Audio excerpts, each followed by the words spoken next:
Donc, on va commencer par une petite définition. La santé, c'est un état complet de bien-être physique, mental et social et ne consiste pas seulement à une absence de maladie ou d'infirmité. Donc ça, c'est comme ça, on va poser un petit peu les bases de ce que c'est que la santé.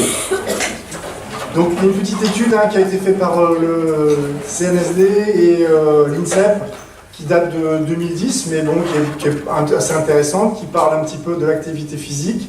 Et avec l'âge, on s'aperçoit que hommes et femmes, c'est assez homogène, mais on s'aperçoit aussi, et ce qui est un petit peu normal, qu'elle diminue avec l'âge. Donc cette petite étude parle de la pratique sportive. On peut voir que 65% des participants de cette étude ont dit qu'ils pratiquaient au moins une fois par semaine, 20% sont à plus de 2 fois par semaine au niveau activité, et puis il y en a qui ne pratiquent pas du tout, ou quasiment très peu, durant les vacances. Donc ce qui ressort, c'est surtout la marche.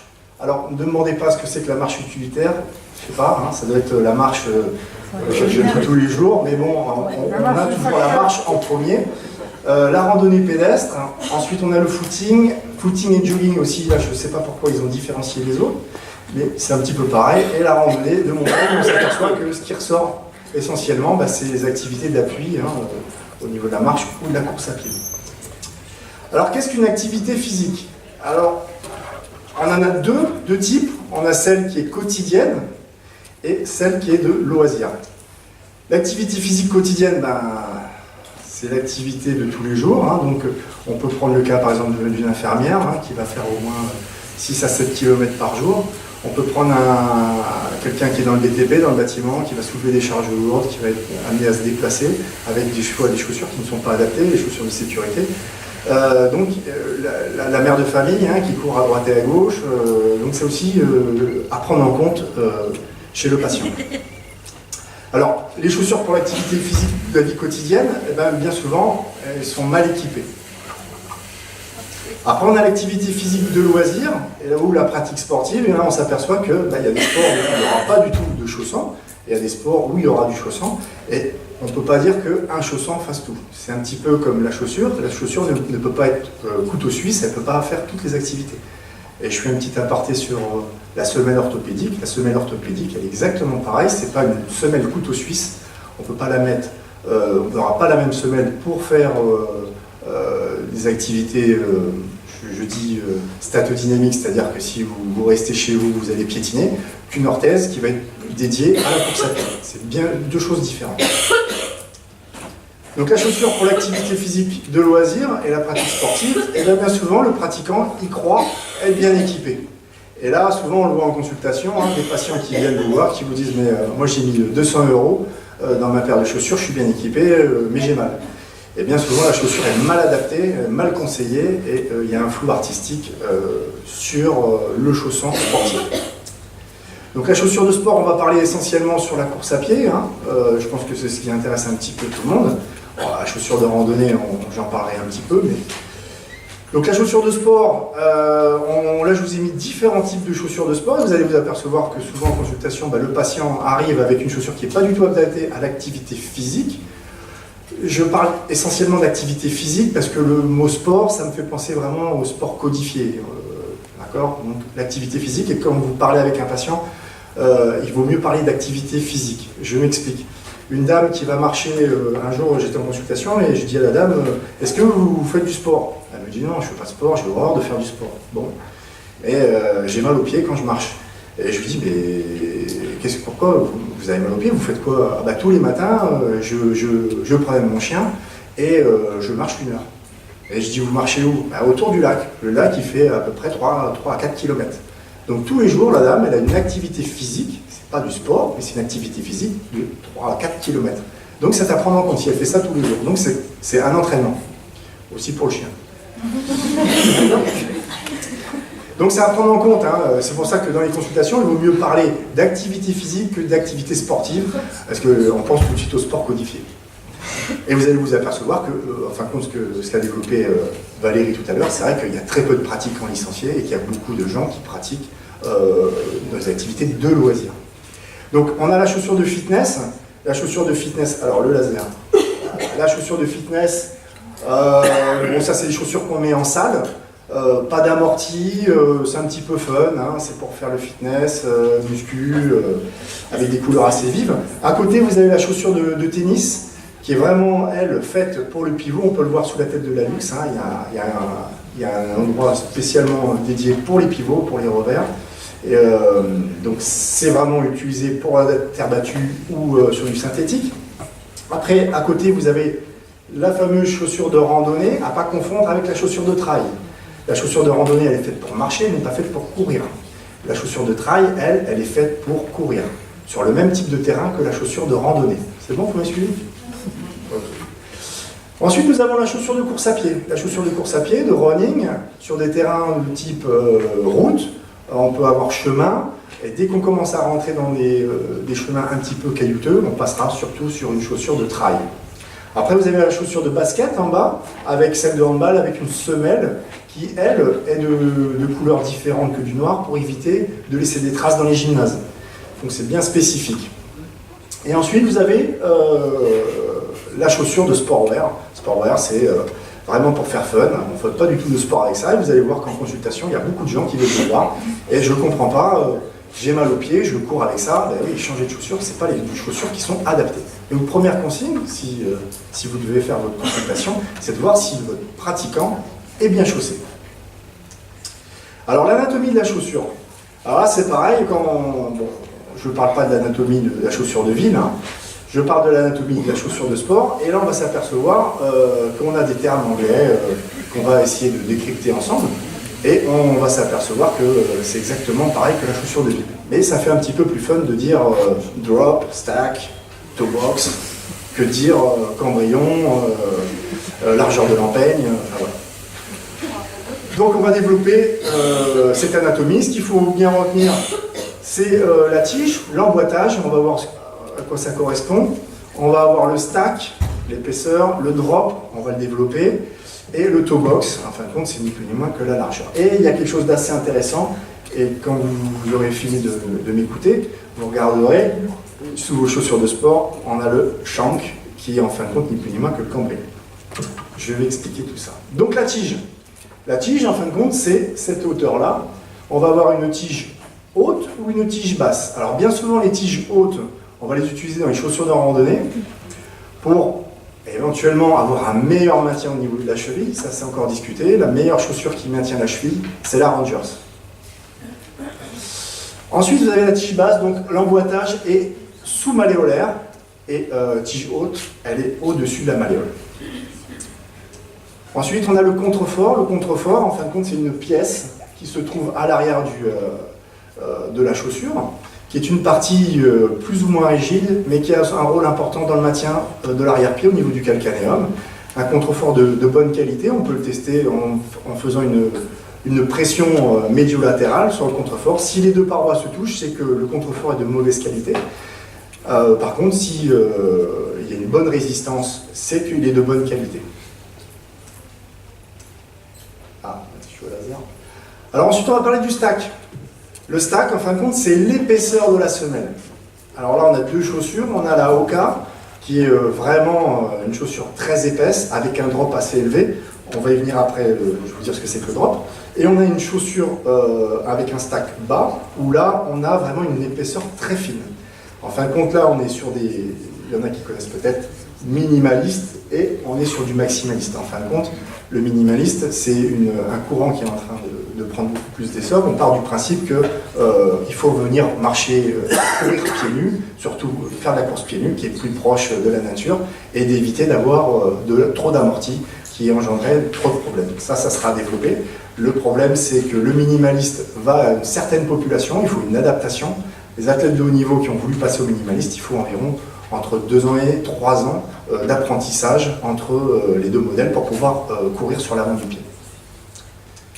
Alors le drop, différence entre l'arrière-pied et l'avant-pied, donc en fin de compte, c'est la pente qu'on va avoir. Hein. On va avoir des drops assez élevés, on peut avoir des drops de 12 mm, et là on est sur un drop de 8 mm, donc il faut bien faire ça se calcule, c'est assez facile. Hein. Vous prenez votre petite réglette ou votre petite règle et vous mesurez et vous faites la différence entre l'avant et l'arrière. Donc là, ce que je vous disais, hein, donc plus il y aura de drop, mieux il y aura d'amorti à l'arrière, et plus on pourra attaquer du talon. Moins il y aura de drop, moins il y aura d'amorti, et plus on va attaquer sur l'avant-pied. Voilà, donc là je vous ai mis un drop sur une semelle avec amorti, on le voit bien, et la semelle dit minimaliste. Je vais vous montrer ce que c'est tout à l'heure. Il n'y a vraiment quasiment rien du tout, il n'y a pas d'amorti. Donc il faut faire très attention à ces courants de pensée dans le milieu du running. Hein. Alors moi souvent on parle, on me dit ouais mais j'ai lu Running Magazine, j'ai lu ça et ça. Le problème de ces magazines c'est qu'au bout d'un moment, quand ça fait 20 ou 30 ans qu'ils publient des articles, eh ben, il n'y a plus rien à raconter. Et sauf que il faut bien vendre du papier, donc il faut ressortir des histoires, et là on repart sur la course pieds nus, et on arrive à vendre du papier, et vendre le journal, et faire courir les gens, et d'avoir les gens en consultation. Donc c'est un cercle qui est pas mal, parce que finalement on reçoit une partie de ces patients, et on peut les conseiller, les appareiller. L'amorti au talon, c'est assez important. Je vous ai sorti un petit peu ce qui se fait. Donc là, en haut, c'est Umbro qui fait essentiellement avec de l'EVA, amorti avec de l'EVA. Il y a beaucoup de chaussures de sport qui sont faites en EVA, qui a un bon matériau, un bon amorti.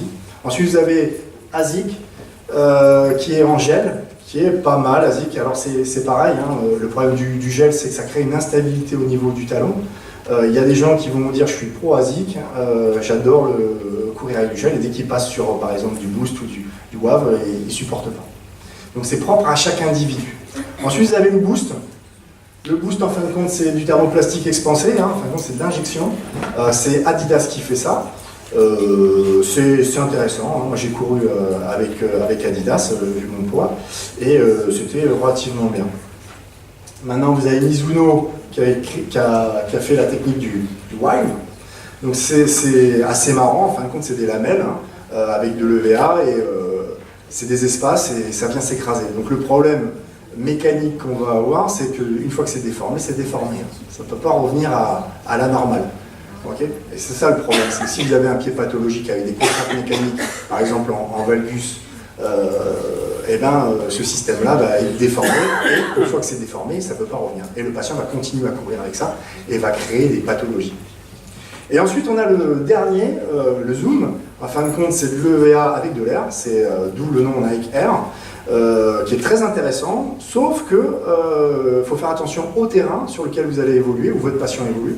Il suffit que vous alliez faire un petit peu de chemin en montagne, vous prenez une ronce, vous percez, vous abîmez le coussin d'air, et bien là c'est pareil, hein, c'est comme si vous couriez avec une roue crevée.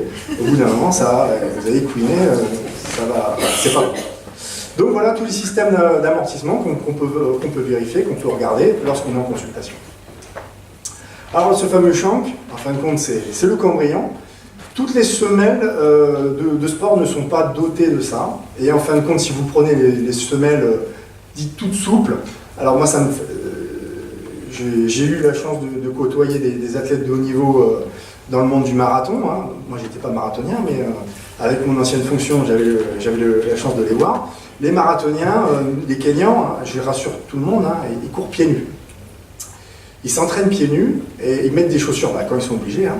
Mais quand ils font des marathons, on met des chaussures. Pourquoi ils mettent des chaussures pour les marathons? Parce qu'on les a obligés, côté commercial.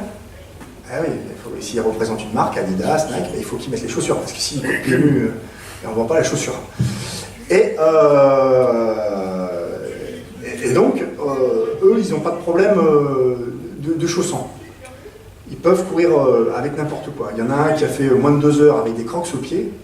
Donc vous voyez que aux chaussants, ils s'en foutent. Et alors, donc, ce courant et cet engouement pour la course à pied, il y a des gens lambda qui se sont dit, moi j'aimerais bien faire comme les Kenyans, je vais faire moins de 2 heures mais pieds nus. Sauf que nous on n'est pas habitués, et les élèves vont se souvenir des paroles que je vais dire, parce que je le dis suffisamment en cours. On a un pied qui est apprivoisé. Le pied, depuis le plus jeune âge, on l'a mis dans une chaussure. Et ces gens-là, ils ont un pied sauvage. C'est-à-dire qu'il est capable d'aller sur tout type de terrain. Il peut supporter des pressions, des cailloux, mais ça leur fait pas mal. Et nous, on voit l'été, hein, va arriver, on va commencer à marcher dehors pieds nus, et dès qu'il y a un petit caillou, le pied il a vite envie de rentrer dans sa chaussure. Voilà. Donc il y a vraiment une différence à prendre, et il y a toute une adaptation. Et c'est pour ça qu'un enfant, il vaut mieux le laisser marcher pieds nus, qui se stimule, ça lui fait travailler la proprioception du pied. Et si on veut faire un comparatif, imaginez si à la naissance vous mettez des moufles, et vous seriez tout le temps avec des moufles, donc vous n'aurez pas la même dextérité au niveau des mains. Ben, le pied c'est un petit peu pareil, il a besoin d'être stimulé. Donc tout ça pour dire que eux, ils n'ont pas de problème à courir sans chaussures, et nous on a des problèmes pour courir sans chaussures. D'accord ? Donc ce fameux shank, ce fait de cambrion, donc dans une chaussure de ville, c'est une lamelle, généralement elle est métallique, après on la trouve aussi en résine, qui va permettre de maintenir une stabilité dans le plan antéro-postérieur. Et dans la chaussure de sport, on va surtout avoir un maintien dans le couple de torsion, en pronosupination. Donc ça c'est intéressant, les patients qui ont des problèmes de stabilité de cheville et de pronation, des valgus excessifs, il faut absolument avoir un shank de qualité. Alors c'est facile pour tester une chaussure de sport, il suffit de la prendre, on appelle ça le test du cambrion, et le test de l'essorage. Vous la prenez, si vous la pliez en deux, c'est qu'elle est de mauvaise qualité, et si vous la prenez, vous l'essorez et que vous faites toucher les deux bords, eh ben, elle est de très mauvaise qualité, un mauvais maintien. Alors je ne dis pas que quelqu'un qui n'a pas de shank ne peut pas courir comme ça, c'est que tout le monde, on n'est pas tous égaux. Quelqu'un qui a eu des pathologies au niveau du pied, aura besoin de plus de maintien que quelqu'un qui n'a jamais eu de pathologie. Quelqu'un qui n'a jamais eu de pathologie n'aura aucun problème d'avoir des chaussures tout en mousse, très souples. Par contre, quelqu'un qui a des instabilités, là, il va avoir des soucis et il va falloir avoir un meilleur maintien. D'accord ? Donc faites attention si vous faites des semelles pour sportifs où il n'y a pas de cambrion de shank, eh bien, vous allez vous retrouver avec une semelle qui va se retrouver en sandwich entre une chaussure pathologique et un pied pathologique. Donc l'efficacité, elle sera zéro. Alors faites attention aussi, c'est la forme de la chaussure. Et moi, je me suis fait avoir, je me suis chopé une tendinite, j'ai acheté des chaussures, et je voulais faire le spécialiste, et en fin de compte, je me suis aperçu, j'ai pris mon goniomètre et j'ai mesuré, et j'avais une forme curved, hop là, vite. Ici, en fin de compte, vous avez un angle qui représente à peu près 15 degrés. Donc les constructeurs, les confectionneurs de chaussures se sont dit, tiens, on a des pieds physio, des pieds plats et des pieds creux, et on va essayer de faire une semelle qui va répondre à ça. Et sauf que c'est un petit peu comme le pronateur et le supinateur que je vais développer tout à l'heure, eh bien, ils se sont dit, on va incurver déjà pour les pieds creux, et pour le pied physio, on va mettre un angle à peu près de 5 degrés. Et moi, je me suis chopé une chaussure où j'ai pas fait gaffe, et il y avait 15 degrés, je suis allé courir et je me suis chopé une tendinite. Donc pour les pieds plats, on va avoir vraiment un axe qui va être droit. Donc ça, vérifier sous le pied de la chaussure. Vérifier sous la chaussure qui correspond bien au pied. Ensuite, on a le toe box. Le toe box, c'est en fin de compte la largeur au niveau de l'avant-pied. Les Allemands, ils sont très forts là-dessus. Ils ont vraiment des largeurs de pieds assez importantes. Nous, on est l'esprit latin, avec le pied assez étroit, et donc on aime bien être étriqué, on aime bien être serré. Mais il faut penser vraiment que le pied s'étale, surtout que dans l'activité sportive, le pied aura tendance à s'étaler encore plus et à gonfler un petit peu, donc il faut être beaucoup plus à l'aise. Surtout si vous avez des pathologies comme type hallux valgus, il faut libérer un petit peu cet espace. Alors ce fameux pronateur et supinateur, en fin de compte, là, ils ont super bien pensé à ça. Ils se sont dit, tiens, on a des gens qui sont plus en valgus, donc on va leur mettre des chaussures pour les corriger. Et en fin de compte, quand vous demandez à quelqu'un qui porte des chaussures supinatrices, il vous dit, mais non, mais je suis supinateur, donc j'ai pris supinateur. Ah non. Je dis, vous êtes supinateur, donc il faut prendre pronateur. Ah non. Moi, je pensais que c'était... Non. Et bien souvent, on s'aperçoit que la formation des vendeurs soit ils ont eu l'information, ou elle a mal été intégrée ou mal expliquée. Donc vous, il faut savoir absolument être capable de se dire, tiens, la chaussure elle est pronatrice ou supinatrice. Et il faut bien faire la différence entre le statodynamique, je marche, je vais faire 10 pas, 20 pas et je m'arrête, et une activité motrice de longue durée, où les appuis ne seront pas du tout les mêmes. Il faut bien faire attention à ça. Il ne faut pas, lorsque vous faites une chaussure, une semelle pour un coureur, il faut le voir courir. Ses appuis seront complètement modifiés. Et combien même, si vous faites des analyses, au bout de 30-40 minutes, il va y avoir une fatigue musculaire et sa position de pied va être encore modifiée. Donc il faut bien faire attention à ça. Donc, pour vérifier, c'est assez simple, il suffit de prendre la chaussure, le mettre à la hauteur de l'œil et de vérifier s'il n'est pas pronateur ou supinateur. Donc ensuite, ce qui peut vous aider, c'est l'usure de la semelle. Donc on a une usure physio, donc on le verra tout à l'heure hein, sur la biomécanique de la marche, et parce que vous m'avez encore après. Une attaque sur le bord externe du talon, d'accord, et une usure au niveau de la luxe et au milieu du pied. Hein. Il y a un pivot sous le deuxième, troisième et la luxe, il y a une rotation qui se fait à la fin du pas. Donc le physio, c'est ce qu'on va avoir ici. Plus on sera sur le bord externe, usure bord externe, on sera supinateur, et plus on sera vers l'intérieur, on sera de type pronateur excessif. D'accord? Donc vous comprenez bien que si vous êtes pronateur et que vous avez pris une chaussure pronateur, et bien là c'est le drame. D'accord? Bien souvent on a des problèmes de genoux, les gens, les tendinopathies et autres. Donc, course à pied et chaussures. Bah, cela dépend de plusieurs composantes. Déjà le niveau du pratiquant. Bien souvent, les gens ils me disent « Tiens, je reprends la course à pied, j'ai peur d'investir 70 € dans une paire de chaussures. Je préfère commencer comme ça avec les anciennes. » Et le problème, c'est qu'on risque d'aller vite à l'accident. Et à l'arrêt du sport. Et au dégoût. L'objectif du pratiquant, c'est quoi son objectif? C'est de faire un marathon, un trail, c'est de courir tous les dimanches. Donc ça, c'est aussi important de le savoir. La technique de course, je vous rassure, on va le développer après. Le type de terrain, si c'est un terrain meuble ou un terrain assez dur, comme l'asphalte. Attention à ce que vous avez aussi, si les gens ont l'habitude de courir sur des pistes d'athlée, le tartan. Hein. Le tartan, c'est un propulsif, hein, un restituteur d'énergie. Si vous mettez des matériaux propulsants à l'avant de votre semelle, eh ben, on risque d'avoir des tartéites. Hein. C'est un petit peu... on va envoyer trop d'énergie au niveau de la propulsion. L'intensité, alors la fréquence, c'est le nombre de fois qu'il va le faire. L'intensité, c'est à quel volume il va le faire, hein, à quelle vitesse. Et la durée, bah, s'il va courir 30 minutes, 10 minutes, 1 heure ou 24 heures. Alors les notions de distance en course à pied, et c'est très bien parce que je rejoins un petit peu ce qu'a dit Valérie ce matin. On parlait de anaérobie alactique, anaérobie lactique et aérobie. En fin de compte, alors attention, à 50 mètres, quand vous courez à 50 mètres ou à 100 mètres, vous êtes en anaérobie alactique. Hein. Lorsqu'on va commencer à arriver dans le 400, 800, 3000, on est dans l'aérobie lactique. C'est là où on va former du lactate. Et ensuite, marathon, on est dans le fond, et c'est ce qu'on appelle l'aérobie. D'accord ? Donc c'est des notions à savoir. Si votre patient vient en consultation et vous dit bah tiens, moi je fais du demi-fond, il faut être capable de dire bah tiens, il est entre 800 et 300 mètres. Si vous avez un coureur de trail, le trail c'est des courses en montagne, généralement ils font entre 20 et 50 km, et vous avez l'ultra trail qui peut aller jusqu'à 160. Je vous prenez la diagonale des Fous à La Réunion, hein, c'est sur plusieurs jours, donc ils vont, voilà, c'est des malades. Hein. Okay. Pour vous dire, il y en a qui commencent à courir avec des chaussures minimalistes sur l'avant-pied et ils finissent avec des Hoka, donc des grosses semelles, pour modifier leur technique de course. Généralement, vers arriver à 100, 150 km, ils changent de chaussures pour changer des appuis. Donc la biomécanique de la course, tiens, c'est intéressant, hein, les élèves, ils se régalent.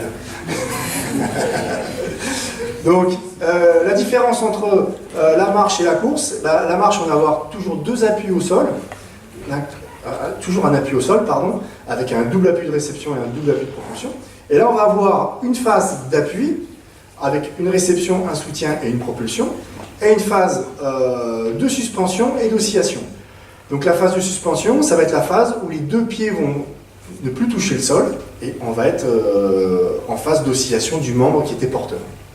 Donc 40% de phase d'appui et 60% de phase d'oscillation avec la phase de suspension. Bien sûr, plus la vitesse augmente, plus la phase d'appui diminue, plus la phase d'oscillation augmente. On voit bien les sprinters, on a l'impression qu'ils volent. C'est sur 100 mètres ou 50 mètres. Donc c'est très puissant. Vous prenez quelqu'un qui fait du footing, eh ben, il aura un appui qui sera beaucoup plus long et une oscillation qui sera à peu près de 60%. Donc la phase de réception, il y a 3 types de réception, et ça c'est intéressant. On a le cycle arrière, on a le cycle intermédiaire et le cycle avant. Alors je vous les ai mis en anglais parce que bien souvent, hein, on aime bien parler en anglais. Hein. Rear foot, middle foot et forward foot. Désolé pour l'anglais. Hein. Cycle arrière. Alors c'est pour ça que c'est intéressant de regarder son patient courir et puis d'analyser les techniques de course. Alors attention sur tapis, quand on fait courir sur tapis, la technique de course elle est assez faussée parce que de courir sur un tapis c'est pas évident. C'est pour ça qu'il faut un temps d'adaptation, il faut laisser son patient courir, il ne faut pas déclencher son analyse vidéo tout de suite, il faut laisser qu'il prenne confiance au tapis. Et si vous avez vraiment des doutes, il n'y a rien tel que l'analyse sur le terrain. Après ça demande des moyens et ça demande du déplacement. Mais bon, si vous travaillez pour des athlètes de haut niveau, il faut aller sur le terrain, il ne faut pas le faire courir sur un tapis. Donc cycle arrière, on va venir attaquer avec le talon. Donc là on va avoir un choc direct au niveau du talon. On va avoir le tibial antérieur qui va avoir une action freinatrice. On va avoir le genou et la hanche qui vont faire le rôle d'amortisseur. Et on va avoir cette onde de choc qui va au niveau des lombaires. Donc c'est pour ça que là, à l'heure actuelle, on parle que le cycle arrière, c'est pas bien de courir comme ça, parce que on emmagasine trop d'énergie au niveau du talon. Ensuite, vous avez le cycle intermédiaire. Cycle intermédiaire, en fin de compte, on va venir poser la plante à plat, et ça vous est déjà arrivé peut-être de voir, ou peut-être qu'il y en a qui courent comme ça, d'entendre des gens qui tapent quand ils courent, tac, tac, tac, tac, c'est le cycle intermédiaire. Donc là, c'est assez traumatisant pour la ponévrose plantaire, parce qu'elle peut être mise directement en tension avec le spring ligament, hein, ce fameux ligament ressort, qui va absorber directement une énergie assez importante. On va avoir aussi problème de stabilité au niveau de la cheville, et le genou et la hanche aussi vont avoir un rôle d'amortisseur assez violent. Alors on en trouve très peu, hein, des gens qui font des cycles intermédiaires. La flèche, c'est la hanche, c'est du haut. Pardon? La flèche du haut, c'est la hanche. Oui, c'est la hanche. Oui. Ah, j'ai eu peur un moment.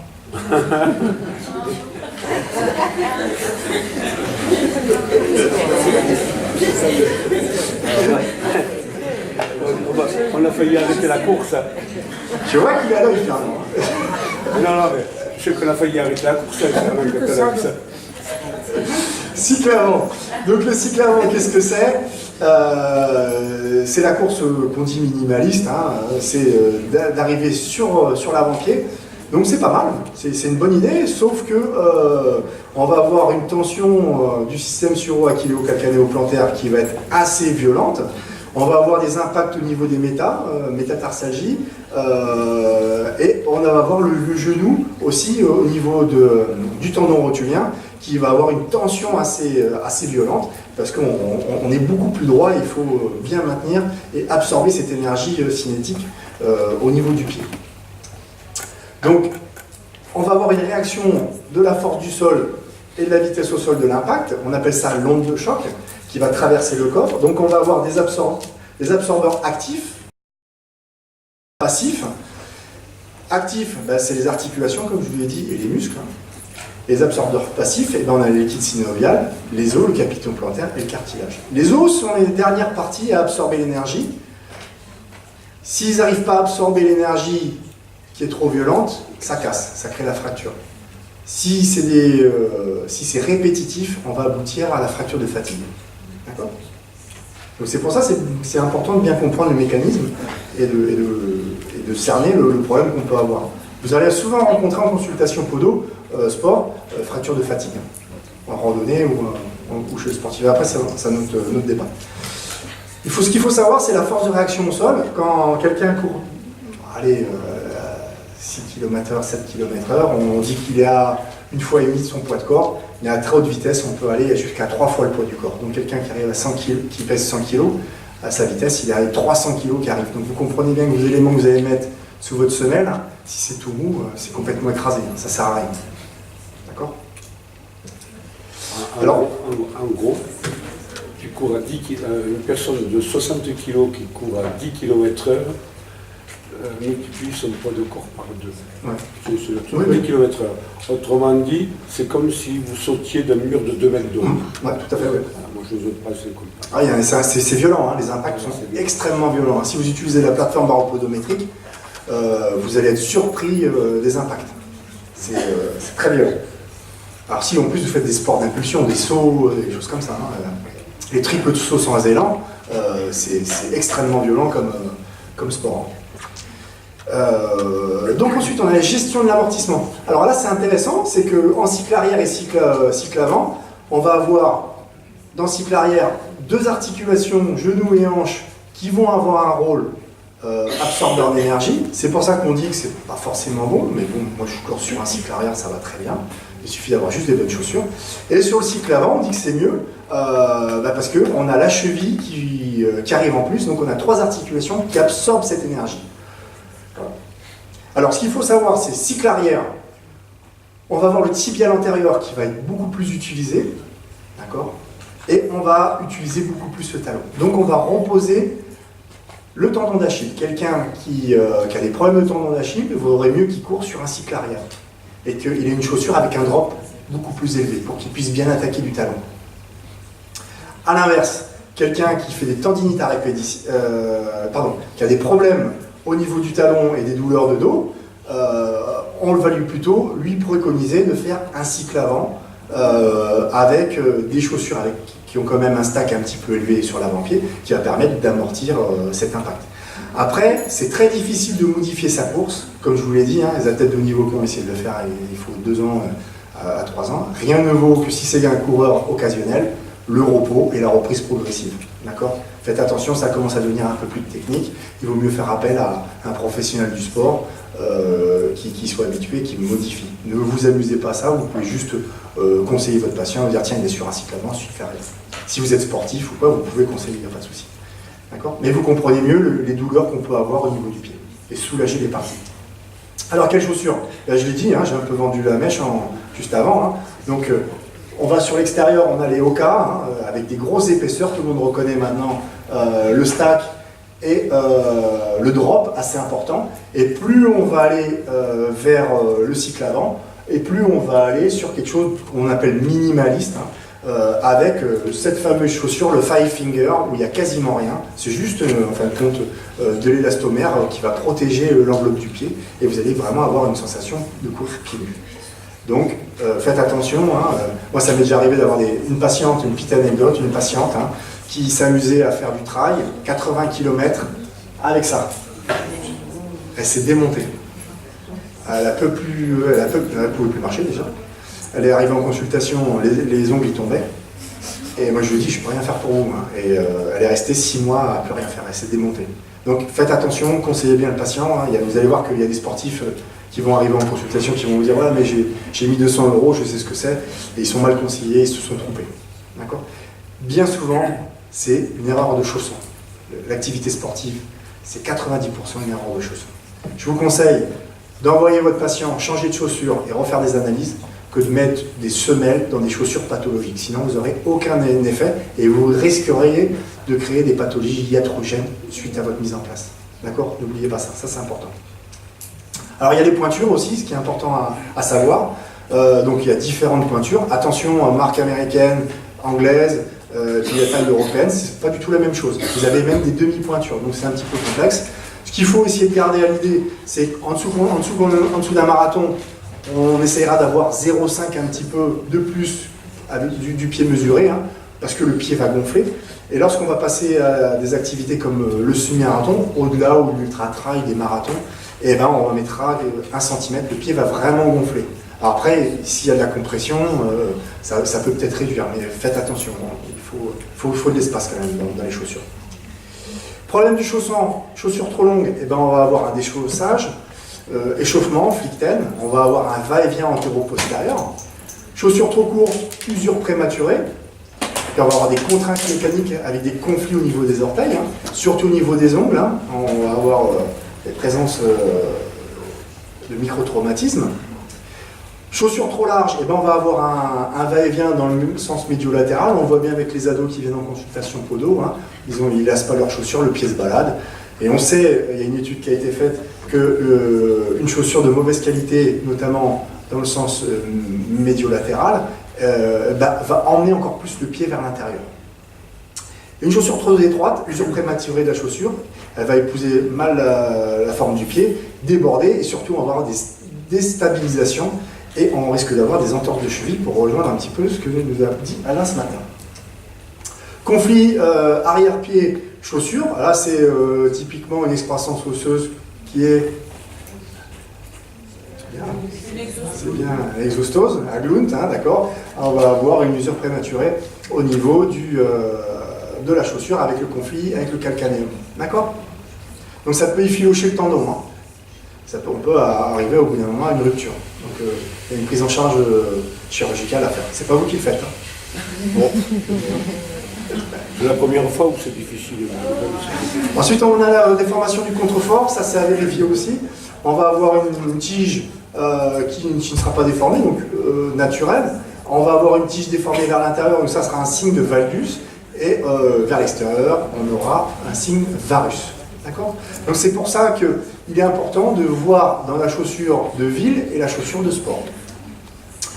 La semelle de première, très intéressant, ça c'est une plateforme baropodométrique embarquée. C'est en fin de compte, vous reprenez la semelle de première, vous regardez, vous avez tous les appuis du sportif. Et ça, je vous conseille vivement de le faire parce que ça donne toutes les informations. Là, on le voit bien, bon, c'était une chaussure de ville, hein. Hop là. Timberland, il y a un appui, on ne voit pas très bien, mais au niveau du calcanéum, on a un valgus prononcé. On voit bien au niveau des têtes métatarsiennes, la deuxième et troisième tête qui appuient fortement. Donc, pas besoin de faire de grandes analyses pour comprendre qu'il faut faire quelque chose sur l'avant-pied ou sur l'arrière-pied. Très important, bien regarder les semelles de première. Alors, je vais parler de la capacité du stress mécanique. Eh bien, on revient un petit peu à ce que disait un petit peu tout le monde. Hein. Le corps s'adapte dans la mesure où le stress appliqué n'est pas plus grand que sa capacité d'adaptation, et ça c'est important. Quantifier quotidiennement le stress mécanique appliqué sur le corps est la meilleure manière d'éviter les blessures. Et ce qu'il faut prendre en compte, c'est la vie quotidienne, le travail et le sport. Et bien souvent, vous allez vous apercevoir que les gens qui se blessent au sport, ben, ils ont une vie quotidienne ou un travail qui déjà leur prend pas mal d'énergie physique. D'accord ? Donc le niveau de stress selon une activité physique, alors j'ai fait ce petit tableau. 0, bah, c'est le repos, hein, c'est la sieste, on est pas mal, on a juste des contraintes mécaniques au niveau du dos et au niveau des talons. 100% c'est de la pliométrie, c'est des sauts, un petit peu style corde à sauter, donc qui demande beaucoup d'énergie, des grosses contraintes mécaniques et énergétiques. Ensuite on a la marche rapide, course rapide, sprint et pliométrie. C'est une échelle croissante. Alors ces zones de stress, on a 3 zones. On a la zone de confort. Alors là on n'a aucun stress. C'est là où vous êtes en zone de confort, si on reste comme ça, on ne bougera pas, on n'évoluera pas. On ne pourra pas se faire mal, on ne pourra pas progresser. C'est ce que avait dit ce matin Valérie, qui était très bien dit. Et donc c'est un petit peu pareil. Il faut être dans une zone de stress. C'est là où on va pouvoir appliquer des contraintes au corps et le corps va pouvoir s'habituer et là vous allez pouvoir progresser. Par contre, il ne faut jamais aller dans la zone de danger parce que sinon vous allez là être en danger, vous allez vous blesser. Donc une bonne adaptation au stress, et bien, en fin de compte, c'est qu'on va toujours avoir une activité physique dans cette zone et je ne vais jamais me dépasser. Je vais sortir de ma zone de confort mais toujours être dans ma zone de stress et je vais avoir une progression. Et petit à petit, ma zone de danger va évoluer, va progresser, et je vais pouvoir avoir de la performance, et je vais pouvoir m'habituer aux contraintes mécaniques. A l'inverse, quelqu'un qui est toujours dans sa zone de confort, et qui décide de faire une activité physique, hein, ça peut être de la marche, ça peut être de la course à pied, plutôt de la marche, hein, je reviens, ça c'est typique de la personne qui marche peut-être pour aller chercher son pain. Et puis un dimanche, elle a été faire 10 km avec toute sa famille, ils ont fait le tour des 3 lacs, et elle vient vous consulter parce qu'elle a une tendinite ou elle a des douleurs au niveau du pied. Là, c'est quelqu'un qui, d'un coup, s'est retrouvé dans une zone de danger, et comme elle n'avait pas de potentiel, elle est tout de suite blessée. A l'inverse, quelqu'un qui va avoir une mauvaise adaptation au stress mécanique, et ben ça c'est la personne qu'on rencontre à l'heure actuelle en consultation.